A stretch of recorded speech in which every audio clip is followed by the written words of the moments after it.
Chapter 9. Affirm the reality of our own greatness. In the creation of a new way of life, we must begin at the beginning, with our own individual regeneration. The formation of organizations, political bodies, religious bodies, social bodies is not enough. The trouble we see goes deeper than we perceive. The essential revolution must happen within ourselves. Everything depends on our attitude towards ourselves.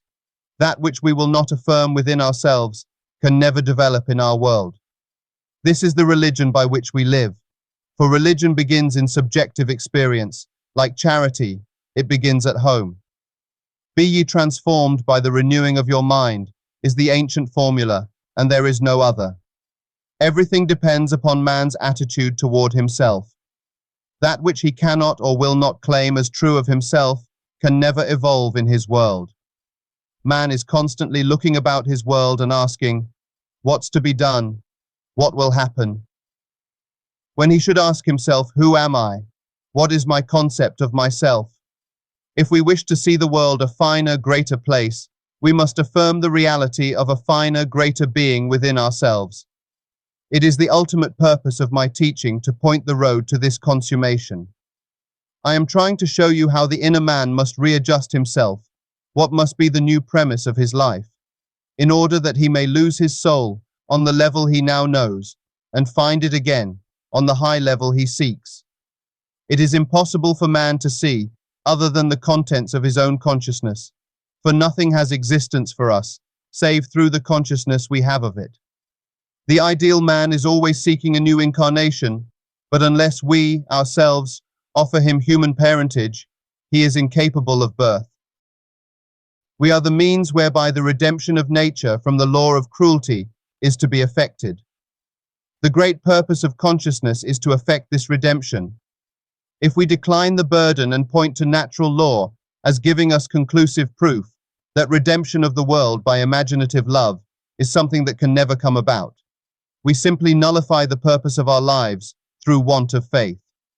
We reject the means, the only means, whereby this process of redemption must be effected. The only test of religion worth making is whether it is true-born, whether it springs from the deepest conviction of the individual, whether it is the fruit of inner experience. No religion is worthy of a man unless it gives him a deep and abiding sense that all is well, quite irrespective of what happens to him personally. The methods of mental and of spiritual knowledge are entirely different, for we know a thing mentally by looking at it from the outside, by comparing it with other things, by analyzing and defining it. Whitehead has defined religion as that which a man does with his solitude. I should like to add, I believe it is what a man is in his solitude. In our solitude we are driven to subjective experience. It is, then, that we should imagine ourselves to be the ideal man we desire to see embodied in the world.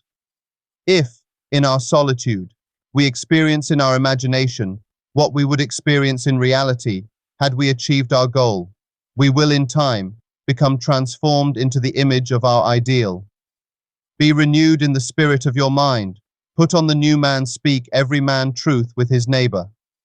The process of making a fact of being a fact of consciousness is by the renewing of our mind. We are told to change our thinking, but we can't change our thought unless we change our ideas. Our thoughts are the natural outpouring of our ideas, and our innermost ideas are the man himself. The end of longing is always to be, not to do. Be still and know I am that which I desire. Strive always after being.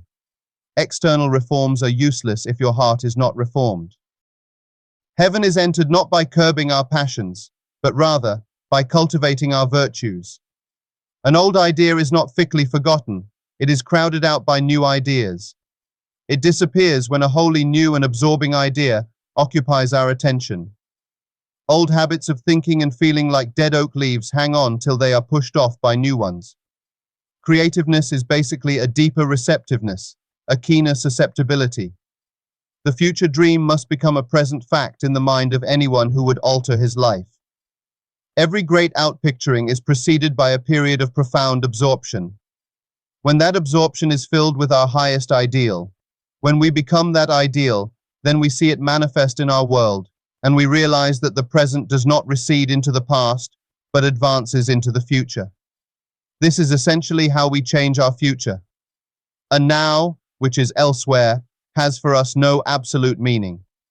We only recognize now when it is at the same time here. When we feel ourselves into the desired state here and now, we have truly changed our future. Discouraged people are sorely in need of the inspiration of great principles. We must get back to first principles if we are to speak with a voice that will kindle the imagination and rouse the spirit. Again, I must repeat, in the creation of a new way of life, we must begin at the very beginning with our own individual regeneration. Man's chief delusion is his conviction that he can do anything. Everyone thinks he can do, everyone wants to do, and all ask, what to do? What to do? It is impossible to do anything. One must be. It is hard for us to accept the fact that we of ourselves do nothing. It is especially difficult because it is the truth, and the truth is always difficult for man to accept. But actually, nobody can do anything. Everything happens, all that befalls man, all that is done by him, all that comes from him, all this happens.